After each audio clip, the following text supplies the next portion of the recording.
Welcome everybody for part 2 interview with our new youth minister, Jackie Overton. Last week we got to know Jackie a little bit better, got to know a little bit of her personal life and about her family and what brought her to Southwest Florida and into youth ministry. And tonight we're going to talk a little bit about Jackie's way of doing youth ministry and her philosophy of youth ministry and some of the plans she has for Redeemer and for our youth. And I'm excited to hear that from Jackie. And so welcome, Jackie. Thanks again for being with us. Yay. Happy to be back. Awesome. So tell us, what is your philosophy of youth ministry? What are you looking to do? So I think I mentioned last time we talked that the way I see successful youth ministry happening is when we provide youth the opportunity to minister. So youth ministry happens when youth are ministering to one another. So for me, I like to be able to look at the leadership skills of the young people. I believe all young people have a leadership skill, whether they are up front and center or they're more introverted behind the scenes. I believe that working together to create a safe space for young people to explore questions of their faith or to explore their call or their gifts is important. And so for me, my philosophy on youth ministry is empowering young people to live out their faith, to invite their friends, talk about how we invite people in to our communities of faith, because that's a really difficult thing for young people, I think, for a lot of people, how we invite others into our faith life. So creating those safe spaces, developing leaders within the church, and providing them the tools to live out their faith in their everyday life. So that's my basic philosophy for youth ministry, and working together as a church on how we can support our young people. I really believe in mentorship programs. There are a lot of studies that show that children who grow up in a faith community that have connections with 5 adults outside of their home are more likely to return to church as a young adult and as an adult.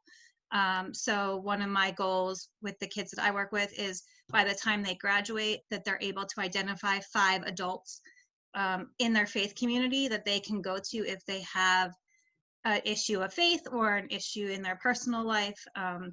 Those studies also translate into kids are less likely to get in trouble in the law. They're less likely they're more likely to succeed in higher education or whatever they do after school when they have those 5 positive adults. So I like to try to work with that, starting with middle school, trying to identify, adults that kids can relate to, so that youth ministry is not just one person doing youth ministry, it's the whole entire congregation is supporting those young people in their faith life. So. That's exciting to hear. And so how do you envision youth ministry? You may have answered a little bit of this already, but how do you envision youth ministry at Redeemer under your leadership? Yeah, so I like to, I'm not a one, do it all myself kind of person. I like to, in the, old Episcopal way, I do a little bit of committees. So the way that I like to run a youth ministry program is to start with creating, and I don't know if you all have this or not, I like to work with an advisory board. So I tend to invite some upperclassmen who have, some experience, who know the program, a couple of upperclassmen, a parent, a non-parent volunteer, and usually I like to invite a vestry member to join together to do all of the planning for the year. So we are working together. I think it's easy for adults to create a program for kids, but if the kids aren't creating it, they're not coming or they're not going to want to be there. So for me, it's important to hear what is important to the kids, what are the things that they value. Also getting input from the parents, because sometimes our teenagers like to have unrealistic dreams that don't coincide with their sports schedules or their family vacations or other things. And then having, non-parent volunteers, because I think a lot of times we tend to add more on parents' plates, and there are other people that really do well supporting young people. So I like to work kind of in that with a core group to do planning, I'm excited to see what that looks like at Redeemer, how we can get that started. Coming out of, hopefully we're coming out of the pandemic, we'll be looking a little bit more about how we vision the future to look like in terms of the upcoming school year and next summer and all of those fun things. So that's kind of how I'd like to get started. And of course, any parents that are watching this can always contact me with any of their advice or their opinions. So I'm excited to get there and to meet people and get that started. So that's exciting. And we have had things like that in the past. And when I was youth minister at Redeemer, we had the youth leadership team. And it was absolutely essential to me getting started when I got here and getting off on the right foot. And man, did things flow out of that committee. The fundraiser that we continue to do to pay for youth mission trips that we kind of do on Youth Sunday, which is like a double whammy for the youth minister. Sorry. But it's a vibrantly successful fundraiser where, we raise upwards of and over $10,000 in 45 minutes sometimes with the congregation, which shows the incredible generosity that there is at Redeemer and the love of youth and the support that the congregation will offer you and our young people as you continue your youth ministry. And so I'm excited to see the youth leadership team, or whatever you decide to call it, come back and under your leadership. It's really exciting for us to hear at Redeemer. What are some of the highlights that you anticipate in the coming year besides the pandemic ending? I'm hopeful the pandemic is ending. Yeah, right. So Redeemer has a fantastic tradition. You guys have a great reputation and everything really in the diocese, but especially in youth ministry. So I'm really excited to get there. I've told her in person that Jackie Bodecker is like one of my heroes in terms of children's ministry. So I am so excited to be there with you all to work together. The upcoming year, I love mission work. It's my favorite thing to do. So I am excited to see how we can make that happen at Redeemer. I know you have a great tradition of youth in mission, but what that's going to look like next year and how we can we'll be able to safely travel and do those things. So I'm excited about that. I am active in the diocese on a couple of different committees. So there are some things coming up in the horizon that I'm excited about to get Redeemer's kids involved with. So, and again, like I said, I'll say it a million times, just hearing about what the kids there want and how we can make that happen in the future is my number one priority. So awesome. So you've been a youth minister for a long time. I've worked with youth for a long time. I think we both started around the same time, maybe a little bit sooner before me, but around the same time. I started in 2009 at Redeemer. And I remember you from way back then. You got a different last name and I didn't wear a collar. But tell me, generally speaking, what are some of the biggest challenges that people who work with youth face in doing youth ministry? Yeah, so I think some of our challenges in youth ministry come from our young people are overcommitted.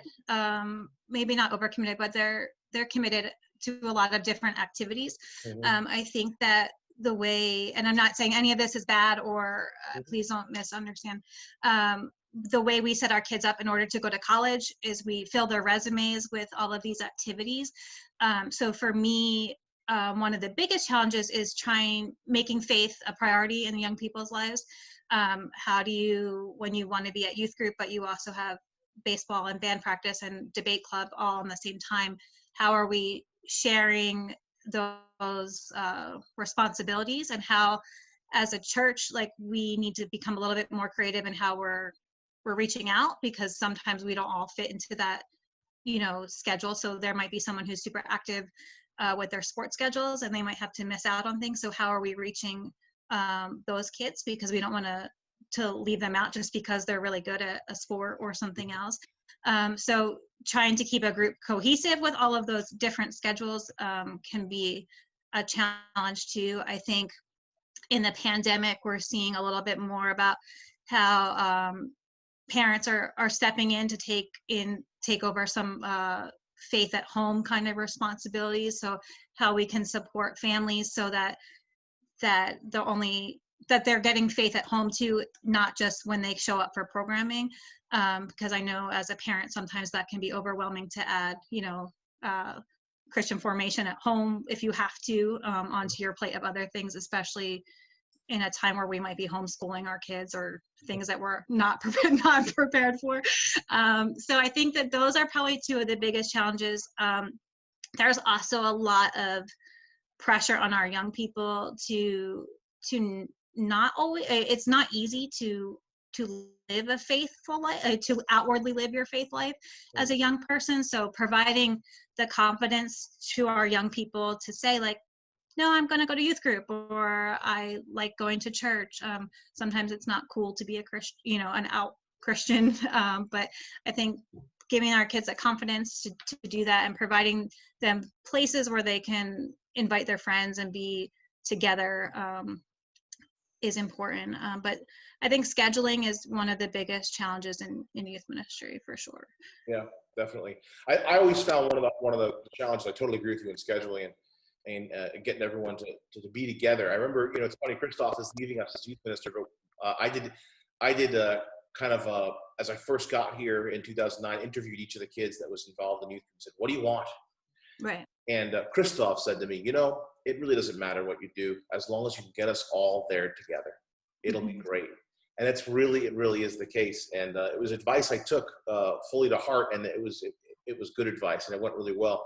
I think also one of the things that are a real challenge in youth ministry is and tell me if you agree or disagree, is giving our youth the ability to defend their faith, a really basic apologetic, where they can recognize when they're hearing someone say something about Christianity that might be the pop culture way people think about what Christianity is. Oh, you're a Christian, you don't believe dinosaurs existed?